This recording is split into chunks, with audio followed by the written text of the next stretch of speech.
la prière nocturne que Satan ne peut supporter.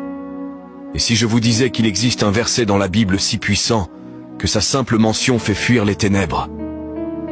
Utilisons ce verset ce soir. Le verset qui parle de liberté et de force. Luc 10, verset 19.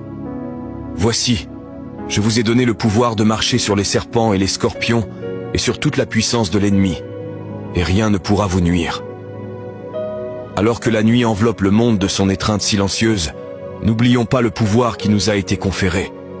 Une autorité divine si profonde que même les ombres la craignent.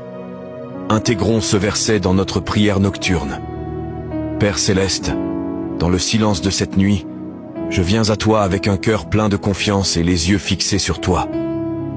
Luc 10 verset 19 me rappelle l'incroyable autorité que tu m'as donnée, le pouvoir sur l'ennemi, une promesse de protection et de victoire.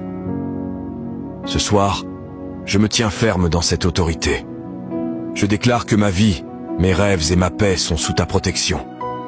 Aucun mal, aucune nuisance ne peut franchir la forteresse de ta présence. Alors que je me couche pour dormir, je le fais avec un cœur allégé par tes promesses. Je commande à chaque peur, chaque doute et chaque anxiété de fuir au son de ton puissant nom. Je suis plus que vainqueur par celui qui m'aime. Je repose dans l'assurance de ton regard vigilant et de ton amour infaillible. Amen. Cette prière est une proclamation de ton héritage en tant qu'enfant de Dieu. C'est un témoignage qu'en sa parole, tu as l'autorité pour affronter la nuit sans peur, pour dormir en paix, sachant que tu es protégé par le Très-Haut. En récitant cette prière, laisse chaque mot pénétrer profondément dans ton esprit. Tu ne prononces pas simplement des syllabes dans les ténèbres. Tu déclares ta victoire en Jésus-Christ.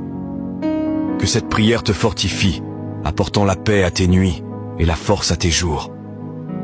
Partage ce message édifiant avec ceux qui ont besoin d'un rappel de leur autorité divine. Dormons cette nuit dans l'étreinte réconfortante des promesses de Dieu. Chers guerriers de la foi, laissez un amen si vous êtes d'accord. Et sauvegardez cette prière pour la lire chaque nuit.